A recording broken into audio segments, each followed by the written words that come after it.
Yours are exceptionally haggard, though. Yeah. Oh, dude, look at my t-shirt. It's all wrinkly. I literally rolled out of bed and like put on the first thing I saw and just came So you're here. wearing That's what we should call this, t-shirt is and, just like like your running shoes. Yeah. And like Yeah. I had boots. They've fallen apart. I was walking in the Yukon and snow would go under the heel, and I'm like, what am I walking on? What the hell is this? And then the heel ripped off. So these are the best shoes I have. Oh. And on that note, good morning. Oh, we're live, guys. Are we live? Yes, we are. Good morning, everyone. Welcome back to TCSTV Live. Thank you for wearing such Yay. crappy shoes, so I don't feel so bad. Yeah, I did this for you. Welcome back, viewers. Chris Nichols here, of course, George Drake, and we've got Irene Rudnyk. Thank you so much for joining us today. We wanted you on the show for a long time. I'm glad that we finally were able to do this and get you on here. Yeah, I think not a lot of people know that we like live in the same city, right? It's funny because for the longest time I was like, the top photography channels or whatever, and we came up fairly close to each other all the time, and then eventually we were like, Calgary. Oh, Yeah. okay, yeah. And And of you've course- been in the store and stuff but we didn't put it together. So. Irene's killing it, obviously. You are doing very, very well. Totally are. On social media, on YouTube, on Instagram.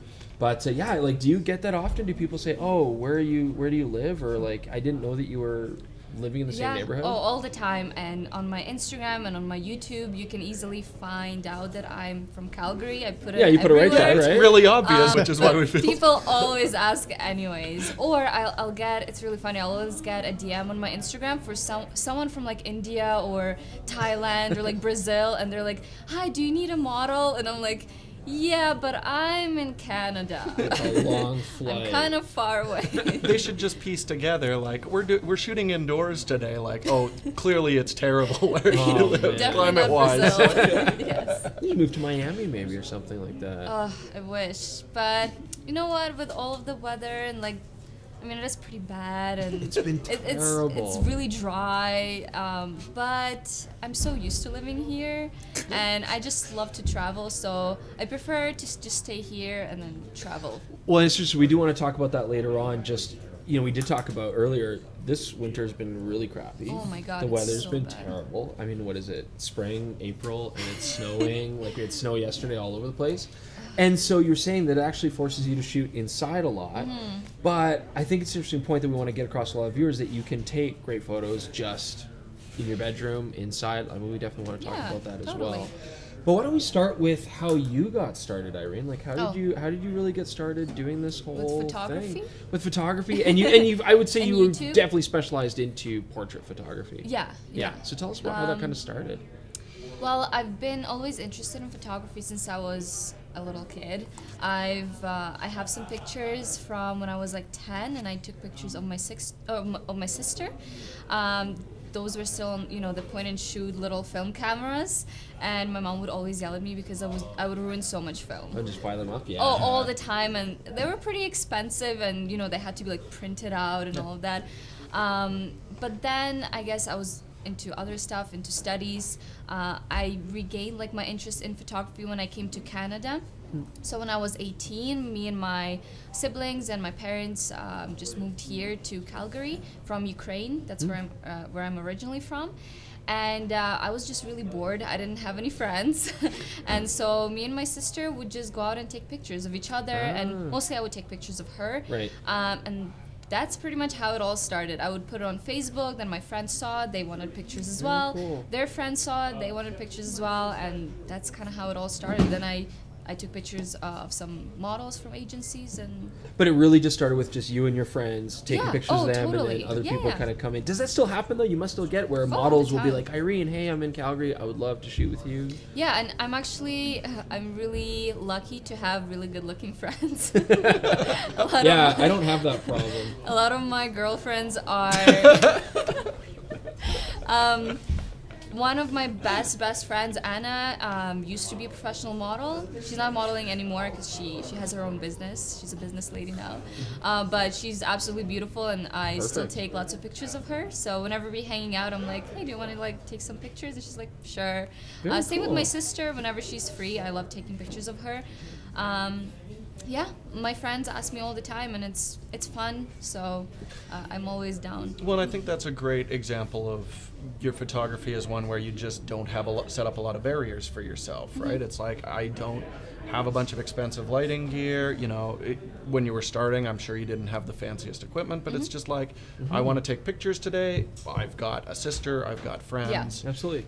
What kind of, I mean, you know, we don't want to get too much into gear. We always talk about gear on the show. We really want to talk more There's about... probably 80 gear questions there right now, Yeah, right? you know, and yeah, people love asking questions about gear, and of course we'll answer, but a big part of your photography really doesn't have to do with crazy expensive gear, Yeah. especially at the start. And let's say, what kind of stuff were you using when you started to really hit your style and the success that you were kind of starting to build? What kind of gear were you using at the time? Like what kind of studio stuff, and how are you lighting things? So I started, I didn't light anything. I always shot outside, natural light, or if I did shoot indoors, it would be just using window light, kind of very similar to what I still do now.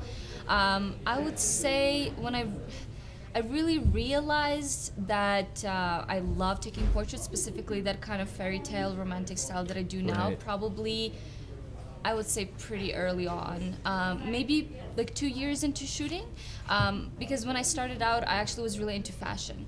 That's what I was really, really into. There's this photographer, Elizaveta Porodina. Nice. She is, I think, a Polish photographer that lives in Germany. I don't quote me on that. I think something like that. But she's an amazing, I would say, like fine art fashion photographer, and she uses a lot of different lighting, a lot of gels and color, and she plays with like androgynous themes, and I was so inspired by her work. It was like very out there fashion, like just crazy costumes, crazy everything. So that's kind of what I wanted to do when I started out. But being just like a student and not having any access to any costumes or a stylist or any expensive stuff, makeup, really. all that kind of stuff. Yeah. I tried my best to kind of replicate these things, but I soon realized it's not really my thing. Now, at the start, though, correct me if I'm wrong, but weren't you making your own dresses? Oh, yeah, like DIYing a lot of that all kind the of time, stuff? and I still do it a lot. I style all of my photo shoots myself. Gotcha. Even like this picture right here that I see on the screen Yeah, we that you got guys picture, have. Yeah, let's throw up some examples of your work too, But yeah, so people this know. picture right here, so the flower crown that she's wearing, I made myself. Right. I actually found these flowers at Value Village. I'm there all the time. Actually, people that work there like already know me. They don't question my weird purchases anymore because I always buy like the most random stuff. But yeah, this was like, you know how like old people have these flowers that they put over the door frames and stuff? So that's what it was.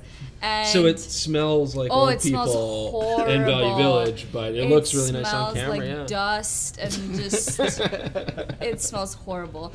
But the flowers were so beautiful because the older the flower is, it looks more like kind of realistic, and if it's like worn and torn. So yeah, I made a little headpiece out of it, Very and we cool. shot these pictures. And And again, you're keeping in mind things like color, you know, kind yeah. of color themes, things you want to Yes, match. yeah. So is your house just full of all of this old costume stuff? I have a whole room in my house where I just collect the dresses, headpieces, flowers, all of that stuff. Very cool, very cool. Yeah. Yeah, tell us about this one here, because quite a bit of setup again, it looks like. I shot this one in LA. This model is so beautiful. I love her. So the butterflies I just bought from Michael's. Yeah, They were okay. maybe like $10 for like 20 pieces of them. Initially, I thought of changing colors of butterflies to make them all like the same color. Because in the pack that I bought, like I didn't really like the colors that much. But once I like laid her down and I put them all around her, I was like, you know what? It actually gives a really nice pop of color and like kind of breaks it up. So I really just left it like that. This was actually shot also on it's shot on the 35mm lens, something I don't use that often. You But kind of classically use sort of longer portrait lenses yes, now. I don't even own that much equipment. I pretty much 99% of the shots that you see are shot with the same setup. So it's my Canon 5D Mark III with a Canon 85mm 1.2 lens. So yeah, that's my setup. But sometimes for these over the head, like over the top shots. Yeah, when you don't have a ladder. Exactly, and I'm pretty short.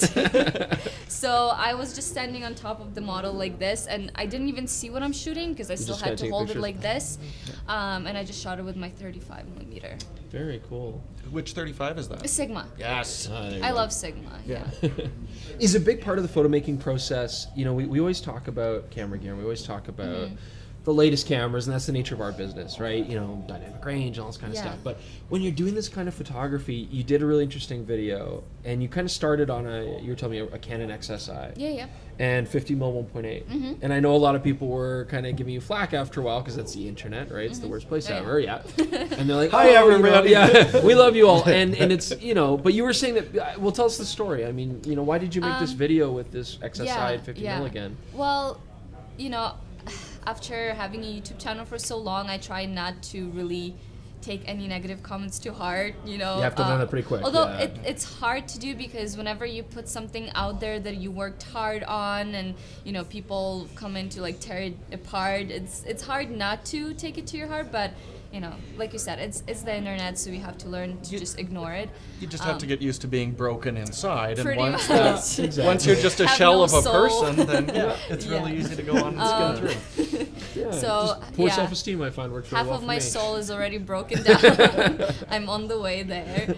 But yeah, a lot of people always leave a comment pretty much saying that it's easy to take beautiful pictures when you have a setup like mine. So you know, a full-frame camera, camera, a really nice, expensive lens. Although the lens that I use is the Mark 1. So it's like, it's a Mark 1 and I bought it used, so it has a few scratches and it's not the fastest lens ever. Right, no, pretty slow focusing, so it still has its challenges, but I do get that it is a pretty expensive and nice piece of gear.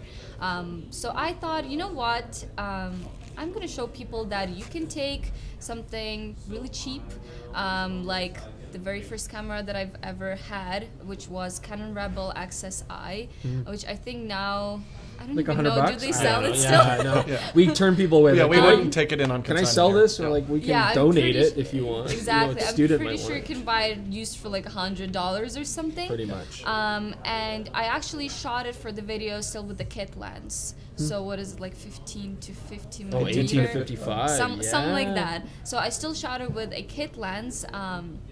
And the pictures look beautiful. Like, they still looked amazing. It's really all about the styling, the model, the posing, and the light. So to me, it's more about the composition and everything like behind the gear rather than the gear. Although, I mean, obviously, gear helps a lot. Gear helps, but especially for the kind of photography you're doing, it really is about building up a look that you want, matching color. And let's look at some of the natural light photos here.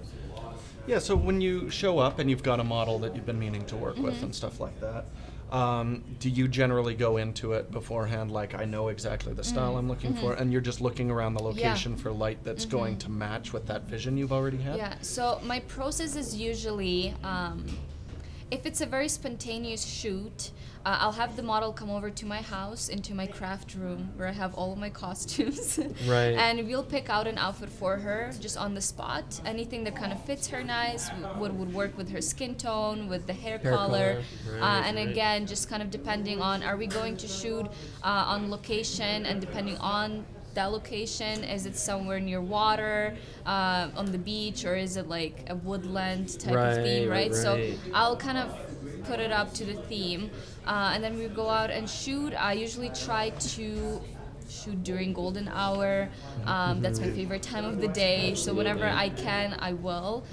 If it's a planned photo shoot, which is most likely will be a very planned photo shoot, I'll already have a picked up place and an outfit, and I'll pick up the model and then based on the place and the outfit, if that makes sense. So for me, it's the idea first and then everything else. Well, I think that's a mistake a lot of people make, is they'll go out to, I'm going out to take pictures today. Yeah.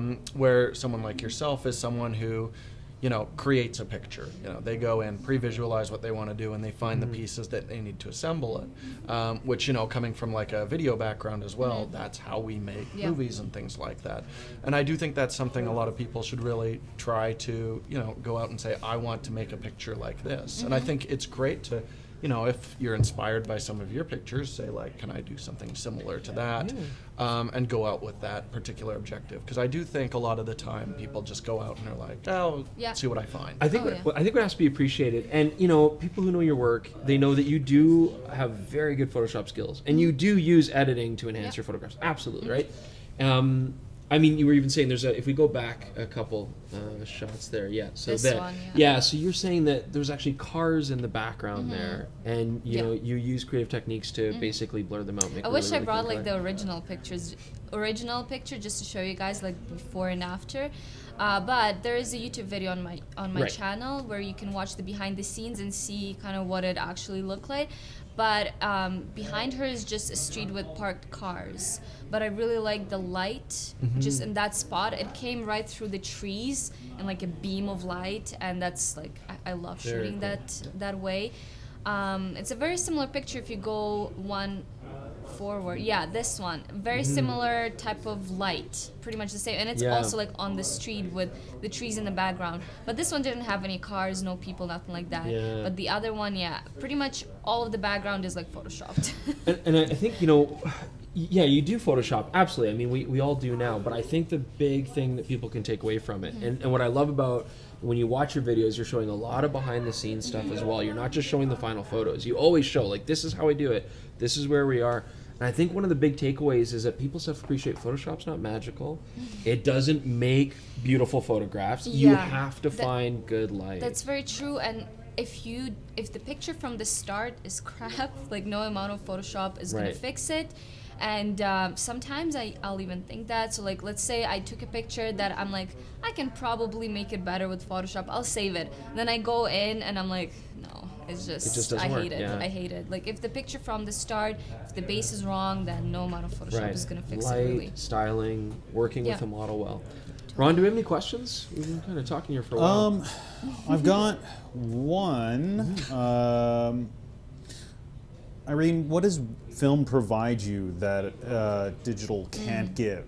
Yeah.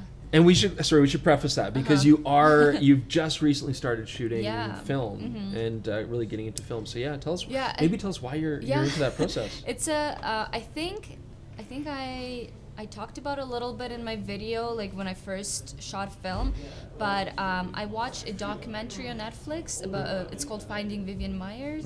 Oh yeah, absolutely. And I was so like enchanted by the photography that she did. It's such a good documentary, just by the way. If anyone that watching, I totally recommend it. Netflix, Finding Vivian Myers. But yeah, she's a film photographer. She shot Rolleiflex, I think, and she did a lot of like street photography, and she pretty much her whole lifetime no one knew she was a photographer, and it got discovered after and she didn't was really dead. care either. I mean, that wasn't why she was doing it. She just did it because she loved doing it. But anyways, it got me really thinking about film photography, and I could always see the different feel that the film photography has, the way it captures light. It's just completely different to digital, I feel. I found it really interesting, too, on a video you put up recently where you kind of started with the lens and worked backwards. You know, there was a lens you knew you wanted to shoot with, medium format, so it's like, okay, what body can I plug this? I'm always about the lens. It's always about the lens for me. And I love that creamy bokeh. I love their super fast lenses. So when, I think it was my friend that told me, he's like, you should go for the 80mm 1.9, you're gonna love it. It's like one of the fastest like medium format lens, and I was like, and then just medium format giving you softer backgrounds in the first place. But it's just it's that softness that medium format gives you, that blurry bokeh, the way it captures skin, how it's really, really easy on the skin. I love that I really need to do very, very minimal editing whenever I shoot film. Are you getting into color film and black and white? So right now I'm shooting just black and white, just because I am developing everything myself, and I'm very new to this. So once I get a hang of like developing the black and white film, I'll definitely go into color for sure. And then scanning it Yes, I Fixing scan up it. Yeah, I and getting just your work my done. scanner just came like 2 days ago, so I've been scanning all of my negatives that I had, and it's see that's what I also love about film, just the whole process of it. Of course, I yeah. love how it makes you just slow down, really think about your shot, your composition. It's amazing to have that physical connection to the yeah. process. You know, you're actually moving things and you're agitating chemicals and timing things. Yeah, And there's a beauty yeah, to that. yeah. And there's a kind of I don't know, what it's not really a risk or danger, but you know, it's not like digital where you can take your time. There's a time limit, and Yeah. there's always this pressure, like, oh, I don't want to screw it up, I don't go too far There's or too little. stakes, right? There's stakes, yeah, Yeah. exactly. And there's a magic to that. Did you shoot a lot of black and white before, or is that not something? Because you do mostly work in color, I would say, right? I love color. I just feel like I'll look what the picture looks like in color just to like check maybe black and white. Sorry, black and white. So like maybe black and white will look a little bit nicer.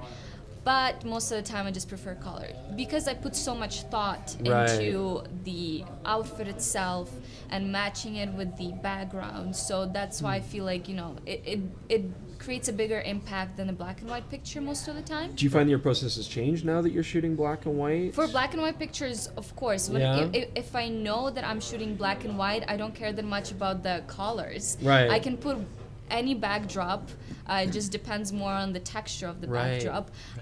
The model can wear completely off-colored I'm imagining a model with like all dresses. this clashing color, but yeah, it all works out great for in black sure. and white. But then in black and white, it's gonna look nice anyway. So it is definitely different for sure. But also, I feel like whenever I shoot black and white, I'm more simplistic. It's more about like a simple portrait and a simple pose rather than anything like elaborate, because it brings something. I don't know. You focus on tone and shape and texture, And just like the model's eyes, the model's face, I tend to go for like closer up portraits rather than a bigger picture. Interesting. How I do with color. Ron, you got your hand yeah, up there Nick. like your student. Yeah, exactly. That's how I get your attention. What was that? That was the mic. Okay, cool. Besides India, what country would you love to do a photo shoot in? People already know. I would love to go to India. It's just that country just fascinates me, like Absolutely. altogether. I would love to go, just Asia in general. Thailand would be an amazing country. And because they have so much vegan food there, like I would be so happy. Same with India, just like so absolutely, much yeah. vegetarian food. I would be like in heaven. I just recently went to Brazil, which was on my list of countries Very to cool. go to. What places have you been I haven't been to that many places, but I really love more exotic or I guess not very touristy like places. So I've been to Israel also last year, which I loved. Amazing, the country. yeah. It was so great, and it was so different from what I imagined it would be. It's such a weird, like contradicting country. It's clashes of like religion and the modern and different cultures. It's just a very Very cool. interesting country. Let's go, Chris. To Israel? Yes, please. Yeah. Sure, yeah, Israel trip. absolutely. I would love it. Yeah. Okay, here's another one. Dynamic range in those outside shots looks very well balanced. Are you using reflectors or Yeah. just post-processing the dynamic range balance? Yeah, so I don't like using a reflector. Interesting. Okay. I hate like the silver and the gold side. It's Oh, just gold's the worst. Unless you're in California in the 80s. And- Let's just state yeah. that. California in the 80s, gold is great. And I just find that I don't like the reflection it gives in the eyes. I know a lot of people do Interesting, like that okay. because they feel like, you know, they want that different sort of a catch light.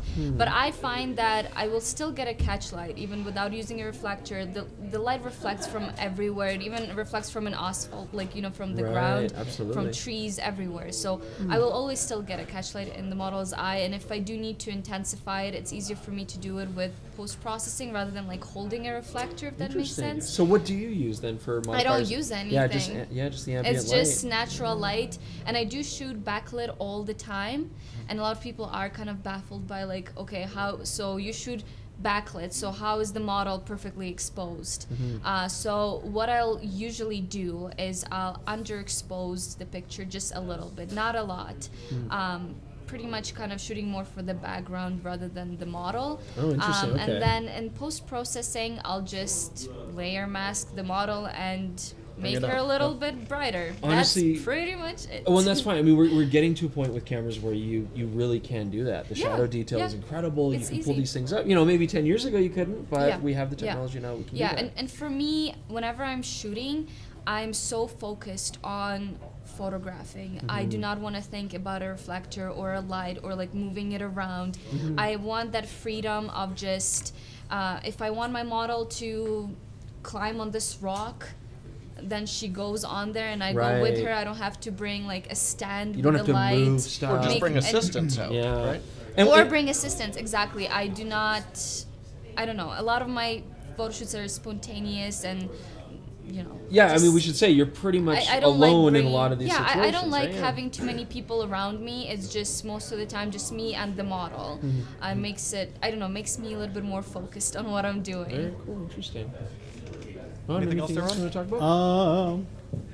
Where are you? Will you be shooting large format soon? I've shot large format. There's a picture of you with large format, yeah. Oh yes, yeah. And we'll show some more photos here too, but yeah, there you So, well, it's not my camera. This was shot by Andres. go. Yeah, Schramm, Andres Schramm, yeah. yeah, good who's friend an of ours. amazing photographer here in Calgary. He's actually photographing my wedding. Oh, fantastic, yeah. He did your engagement photo. He did my engagement Nice. photos. Yeah, he Nice. told Jordan to be strong like a bull. Just man up a little Yeah, bit. I loved it. Yeah, I that was loved great. it. And actually, there's behind the scenes of how this was shot on my YouTube channel. Very cool. And he shot this with some continuous light. I don't remember what light he was using. But anyways, I shot a large format like last year. I have a friend here in Calgary. His name is Andrew Bolton. He does a lot of film stuff. And he has some large format that he brought 2 cameras. One was like from the 80s. And the other one was like 100 years old, like super old camera. How did you find that process? Because, you know, we kind of just talked about how you love it. like to have, Yeah. but with an SLR, you like to have that freedom where a model could just move, Uh-huh. and large format kind of takes that Yeah. away, right? It changes It's things. just Very. I have a different mindset whenever I do these photo shoots. Whenever I have digital, it's a completely different process than whenever I shoot film. So I'm willing to compromise that freedom for film. Okay, not there you for go. not for lights and all of that, because I know that I can replicate that look in Photoshop. If that makes sense, and I'm happy with the way it looks. Just without using any of the lights. If I wasn't happy, I would totally just use a light. Gotcha. Why not? But I think I'm really happy with my work the way it is. But for film, I'm totally willing to compromise and take a step back and make Slow it really down, slow. yeah. Large format was just even more fun. It's like, it's so weird. The first time I did it, honestly, just like loading that huge negative in the camera. And you're like, oh, making there's sure you have to, like, $10. Yeah. yeah, true. Making sure like you have to flip it and taking out the backslide, the dark Set slide. everything, yeah, focus properly. Set everything, like the cocking the lens, all of that is just such a process. I was like, it's cool. So you're gonna end up with a lot of different cameras, is what you're saying. I'm definitely thinking of Yeah. doing some large format. Why not? I really like it. It's really cool. Anything else there, Ron? Because there's something I wanted Yeah. to touch on, and this is a question we get asked all the time, is, you know, we have a store full of gear that we can access. Chris has me to shoot and stuff like that, where you do your YouTube channel yourself. Yeah. You know, you don't have a regular shooter. You cut your own Yeah. stuff as well, right? Yeah. Yeah. Which I think is a really great thing for a lot of people out there to see. I think we always put up a lot of barriers for why we can't do something, and this applies to your photography as well. You know, you're not one of those people who's like, oh, I need some lights, and I don't have, you know, the expensive wardrobe or whatever. Yeah. You're like, I'll make it myself, I'll do it. And I think, yeah, that's a great thing with YouTube as well. You know, 100%.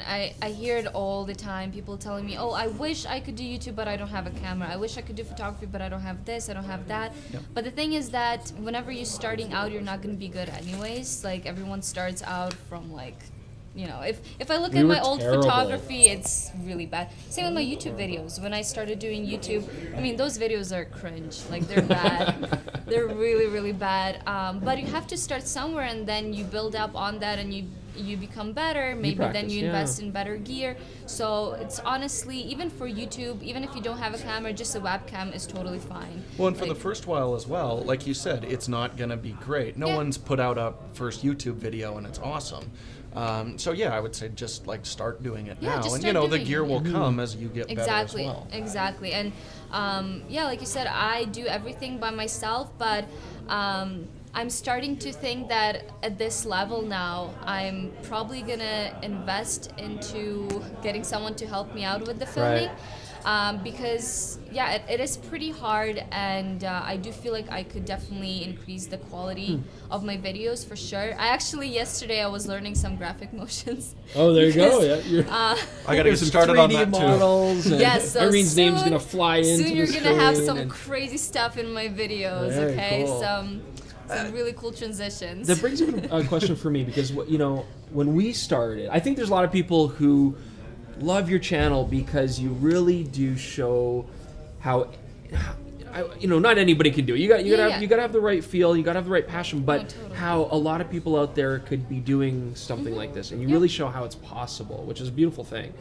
But I know when we started the show here, we didn't have any plans to really go anywhere. It was just like, let's just do this. It's fun. It's silly. We'll do a store tour. Yeah. We'll talk about a camera. What was your initial hope, or what Yeah. kind of reason did you have behind getting into doing YouTube in the first place? Well, I've always been into YouTube. Like, I still am. I watch YouTube all the time. Right. It's like my TV. I only have Netflix and YouTube. I don't have cable.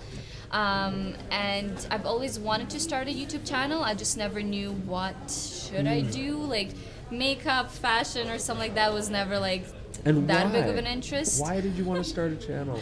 I don't know, it just same thing. I thought it would be fun because I'm such a big part of the community, wanted to like kind of contribute, I guess. So when I started doing photography and started learning photography, I would go to YouTube for tutorials. Yeah. And at that time, there weren't a lot of people that do kind of stuff that I do right now. So there weren't a lot of photographers that did the same style that I do. It was mostly like, I don't know, like older guys talking about like a Yeah, camera like and us. their Yeah. no, I mean, no, like, it's okay. We're old and we talk about cameras. No, You're no, no. right. No, your Yeah. channel is a lot more entertaining. we're I'm old. talking about like the really, really boring stuff. You know what I mean? Like, I know what you mean. Those are the guys we saw, and we're like, oh, we could do this, but we're not quite as old. So, let's Yeah. do it before we do get to that. Yeah. That's how we Don't point at me when you do that. You're older than me, Ron. Clearly. Nobody like can see. a That's why we month. don't show you on camera. Yeah, I know, dude, right? she looks Old. more cool. Oh, wow. Just the kidding. beard. Snap. Get out. God, no, The I'd door's look right there, horrid if I Irene. shaved this thing off. So This Yeah. spiral. Yeah. No, but but what's interesting got about your work, hurtful and here's the fast. thing, you obviously take beautiful photos. You've got a lot of talent, and it has a very, I would say a lot of people would say it has a very commercial look to it. But, we were talking earlier, you're not a commercial photographer. Like, you do this because you just enjoy yeah, taking portraits. exactly. That's not your motivation, is you're not trying to become this. No, I never wanted to be a photographer until I guess I started doing photography. But I went to university for international relations, nothing to do with photography. I never thought I'm gonna be doing YouTube or Right. social media. So I always did it because it was super fun, and once I started doing it, I realized that the type of photography that I really, really love is not the kind of photography I can make money off of, if that makes Right. sense. So my goal was to really make money and do what I want to do. Right. Well, So and I would say you've become actually quite an educator. And tell us about some of the workshops that you're doing right now. yeah, after I did my very first workshop, I loved it so much, and I've always heard, people always told me on YouTube and the comments that I can explain things in a very easy way because I'm not a gearhead and I don't know that much about gear, and I learned everything pretty much by myself, just by trial and error, I can explain things in a very easy manner. So it's really good for beginners or people that maybe are not quite getting some stuff. So it's that mixed with all of the creative aspects of photography that I do, so styling and posing and finding that light. So yeah, those are the work. That's pretty much what my workshop is all about. I'm doing one in Calgary in the summertime, just kind of by myself, and we're actually doing something with the camera store, right? Yes, so, absolutely. I'm going to be doing another smaller workshop for the camera store in the summertime as well. So, and that's why I really wanted to do the workshop with you guys, because that is going to be, I think, more affordable for most people. The one that I'm doing is going to be a 2-day workshop, so it's a lot pretty more in-depth. It's a pretty in-depth. It's a very long day, a lot of shooting and then a lot of post-processing. But I know that not everyone can afford it, so I really wanted to do something like that maybe more people can come and see. And what about online? Are you doing any workshops or classes online? Yeah, I just filmed a class with Kelby One, 2 classes actually. I did one on shooting pretty much natural light, creative portraiture on a budget. So in that class, I'm actually shooting with my Rebel as well, just to show how you can take very similar looking portraits with a way cheaper camera and still being on the budget. And then my next class is on posing and styling. Very cool. One thing I will mention, we don't have the dates pinned down and everything for the camera store workshop, but if you're interested in attending, just email evelyn@thecamerastore.com and that'll get you on the wait list. You'll get all the details for that once it comes up. What you got, Ron? Okay, so what do you all think about the future of film, given that Fujifilm, for example, is exiting the market? That guy's a bummer. Ban Yeah, I him. know. This guy. Acros is gone. It sucks. My heart already died when Neopan disappeared, so I'm good. Like, I'm fine. You got a bunch of mean YouTube comments, and Neopan disappeared in the same week. That broke And I your was like, spirit. yeah, you just give up. I don't even care I anymore. don't care anymore. Yeah. Aren't there more companies coming out with film, like different ones, not your typical It's ones, funny. right? I always thought Fuji would be the company that would keep going making new emulsions, but really Kodak. It's the only one that's in their name. I know, right? But Kodak's still making new emulsions and stuff. Yeah, and you're right. Like, other companies are coming out. Ilford's doing great. Yeah. I've heard of like other indie companies coming Yes. up with, you know, their film and developing and all of that stuff. So I'm pretty sure, you know, as long as we have hipsters, we're still gonna have all the film. Someone start reverse engineering. I'm a self-proclaimed hipster. Okay, it's like I love the film stuff. Someone so should I make can. plaid canisters for film. That's gonna do it. But yeah, it sucks. Thank you. I hate HP5, Yeah, so I already gave up a long time ago. Yeah, I'll say it. I don't care. Delta 100's beautiful. On kind of off topic, well, on topic, but Now whatever. everybody's arguing about film emulsions. And Do you feel like it's harder now because photography and vlogging has become so much more popular since influence such as Casey? Yeah, that guy. Yeah. Yeah. Casey Num Num Num. Num Num Nums and Macny Max. Yeah. Yeah. Do you Harder? Yeah. I don't think it's harder. harder now I to think like it just break in. raises the standard higher, because there's a lot of people that put a lot of work into their videos, you know, making them like visually pleasing and really like cool to watch, you know what I mean? Like I said, with all the motion graphics and transition and all of that cool Right. stuff. And whenever I watch videos like that, I'm like, damn, like maybe I should learn that stuff. But then I also realize that there's everything for everyone. Yeah. So there are people that really enjoy that, but then there are people that don't like that stuff and they prefer to watch my videos that are Yeah. more like, It feels very real. yeah, like very yeah, accessible. exactly. And they as well. feel like they can achieve the same things. You know, they feel like, a good point. okay, she's just. you She's know, like she, me. She goes out and Yeah. shoots, and she doesn't use any like fancy cameras, fancy stuff. You know, but Yeah. the end product still looks really good. Do you worry that your channel will lose some of the charm if you ever did go that sort of high production value way? I don't think I would go super high production Yeah. value, but I think what I'm working on right now is, first of all, I got a mic. So whenever I am shooting on location, you can hear me directing the model, because Right. right now I don't have that, and the camera that I'm using, I'm using just a G7X for all of my behind the Right. scenes. If I'm close to it, the mic is fine, but if I'm somewhere further away, you can't hear anything, or if it's windy. So I invested in the mic, so my future videos that are going to be outdoors, you can hear me talking to the model, and maybe I'll just still get someone to shoot those videos for me, just so I have more footage and You need the like coverage, better coverage of the thing.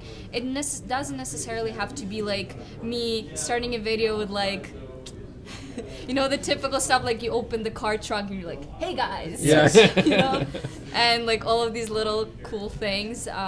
Do you find the whole video process like distracting when you're trying to just shoot? A little bit, yeah. Yeah, because you have to have your mind kind of thinking Yeah, like, oh, can yeah. they see my face, or like is audio coming through? Yeah, it is definitely distracting, and it would be a lot easier to have someone, but I'm also such a control freak that whenever I do have someone, I'm still thinking about like, are they getting Are they everything? getting the shot? And then like Yeah. I have to ask them like, did you get this shot? Did you get that shot? Like, is this good? You know, so it's just hard. Well, and I sure. think a couple things are interesting there. Like the first thing, yeah, getting better video quality. If you're getting started, shouldn't be your first priority. No. I think Audio, sound for yeah. sure.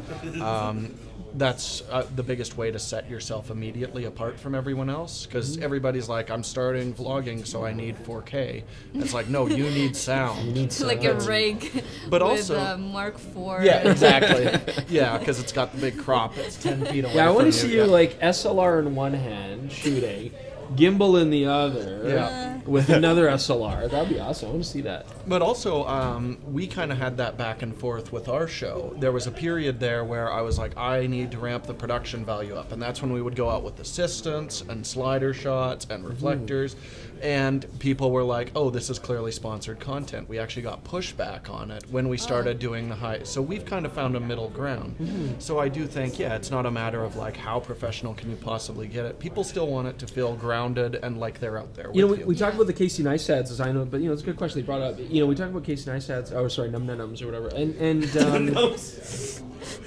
I almost feel like, you know, our show, Jordan comes from a filmmaking background, and we did try to do more of a classic TV show, right? Coverage and locked off shots and stuff. And I almost feel like the way it's gone is that people really now gravitate more towards that loose, real, homemade kind Yeah. of. Chris is aesthetic. firing me YouTube is right about. now. Yeah, That's so what's happening. Jordan's done.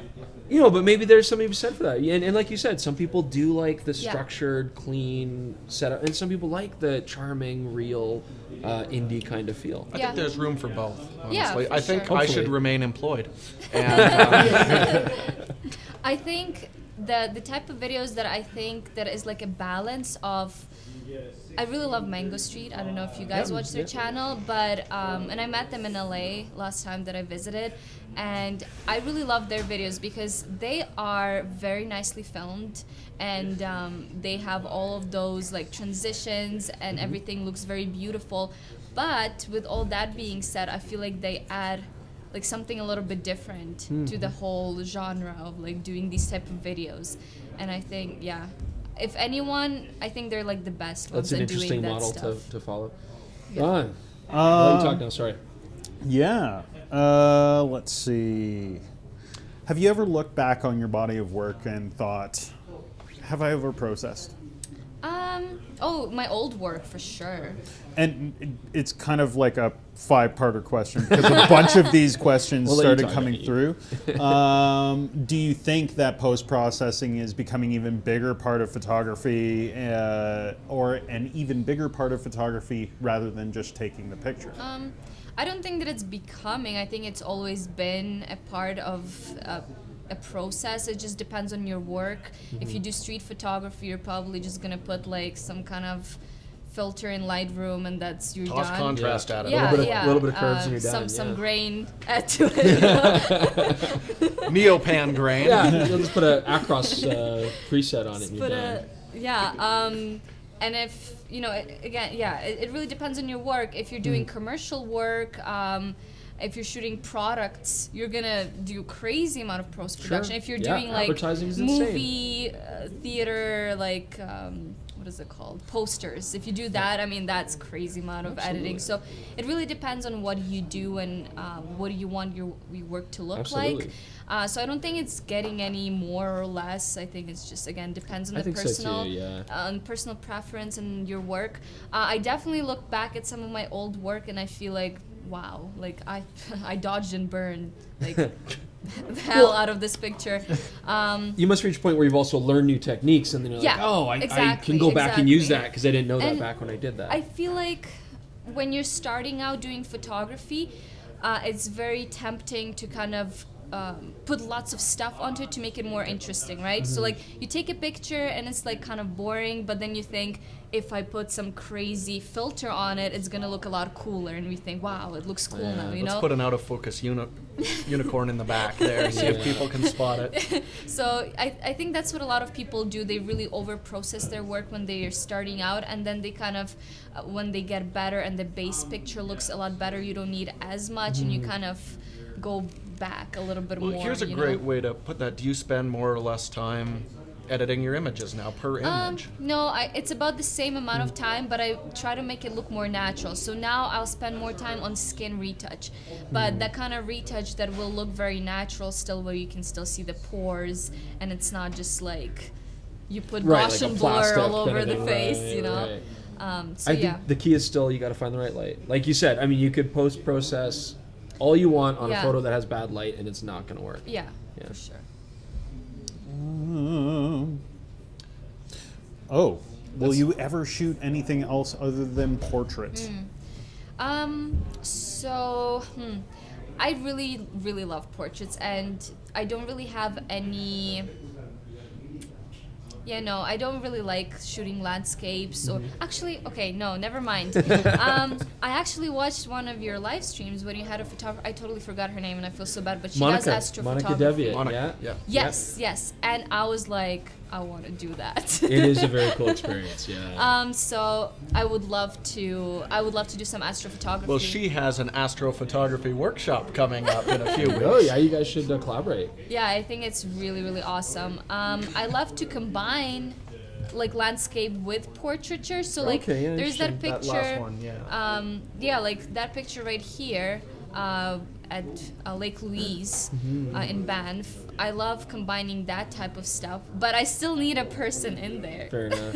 Astrophotography, you put people in there, but you're not going to see them very well. Yeah, They'll just be, like, but it's black still, shapes. I feel like it adds the aspect of like someone is there and it's more attainable, or like makes it more real, if you know what I mean. I think we need some dude portraits where we apply the same kind of... Everyone's asking for it, and I don't like shooting guys. Can we commission a Chris Nichols portrait? We'll do a collab on my YouTube channel where I take portraits of Chris and I'll put him in a hat. And I love that. Yeah, beautiful. like a custom... The maid outfit again. The maid outfit, whatever you put on me better smell like Value Village thrift stores. I'll find the worst smelling outfit for you. Maybe let's get Nathan to do it. Let's get Nathan to do it. Yeah.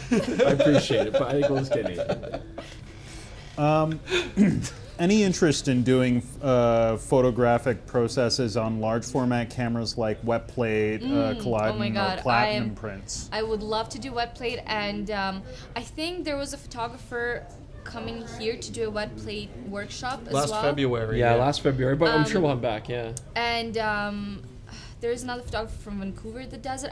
I think there is someone here that does wet plates.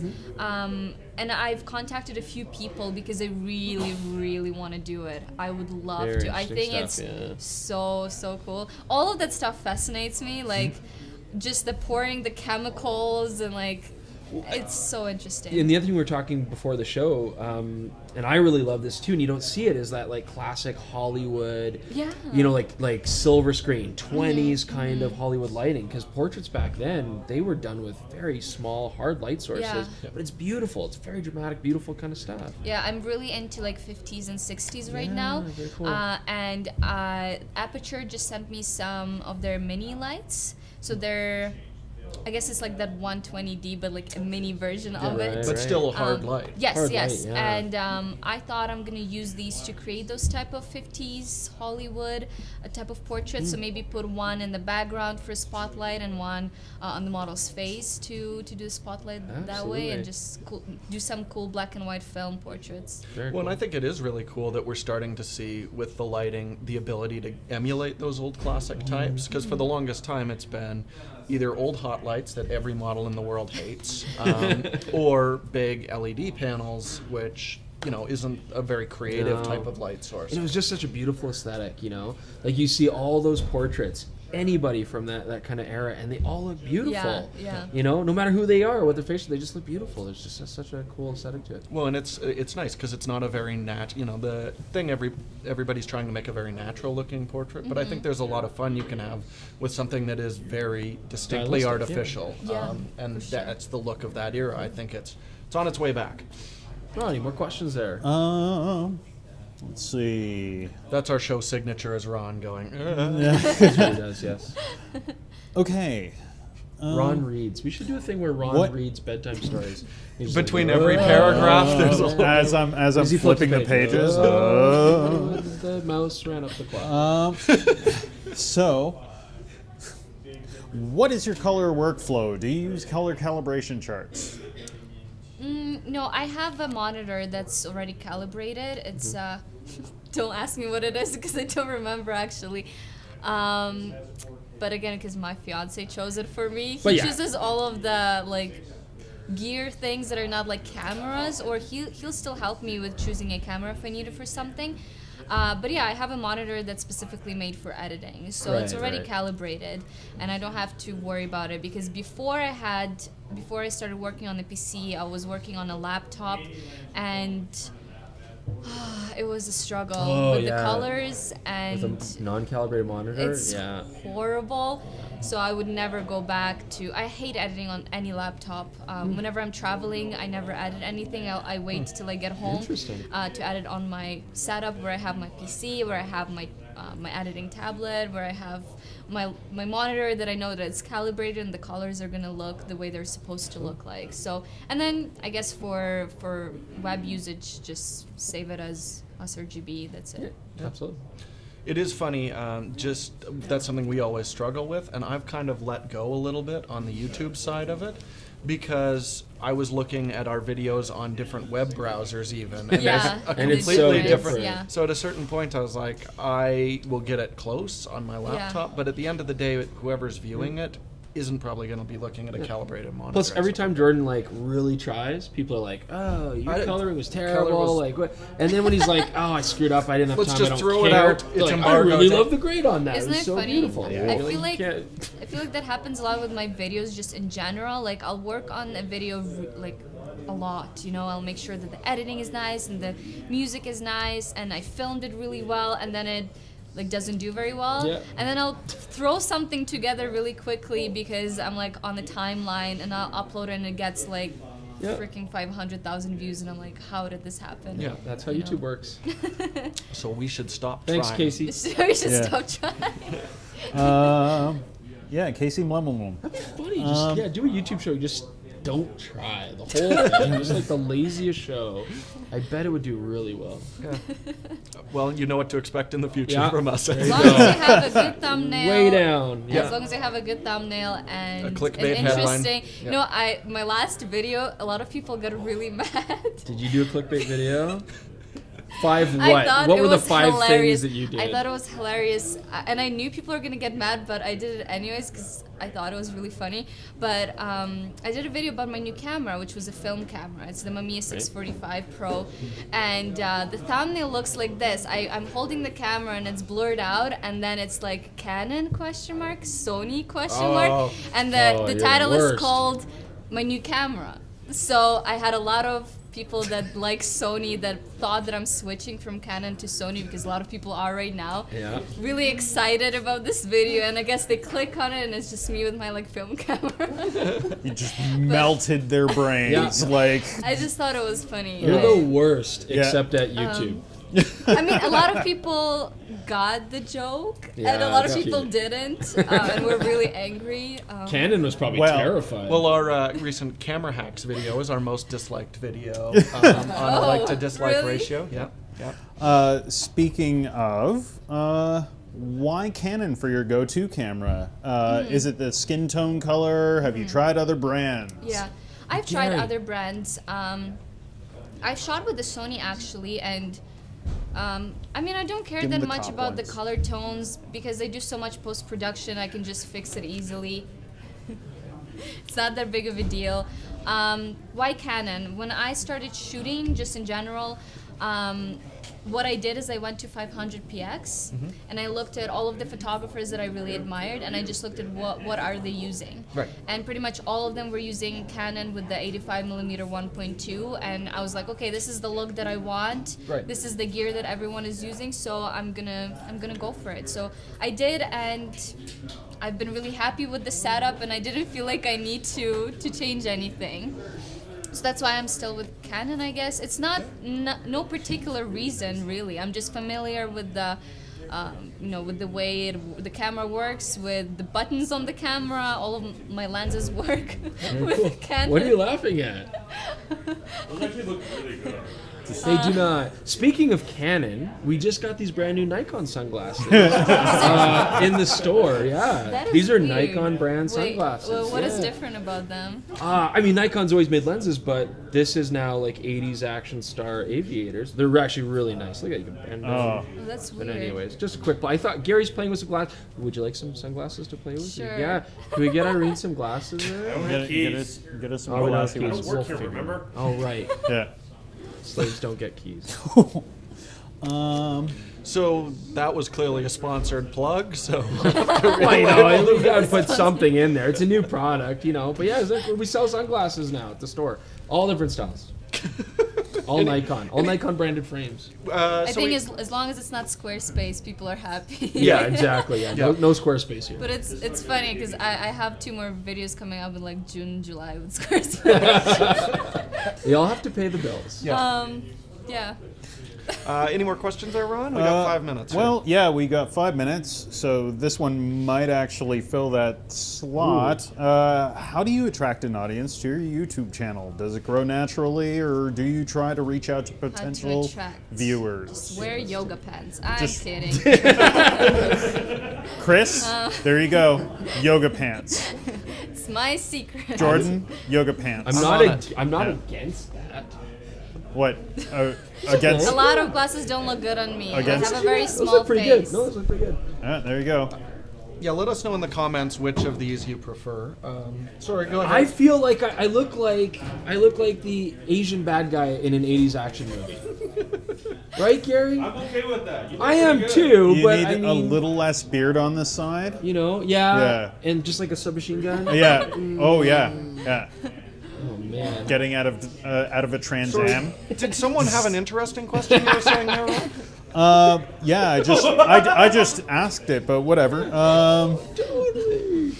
Let's see. We're gonna start a cop show. Yeah. I think we have our thumbnail. Hey Jordan, do you still shoot episodes on the FS5 and the Sigma? No. Nope. There you go. We have moved over to the GH5 and GH5S. Haha, I'm take very that. happy. That's pretty much it. Oh, okay. So you can just sit there and look cool for Well, I think like we're good. 2.5 I mean, minutes. it was great. We got a lot covered. Definitely check out Irene's work.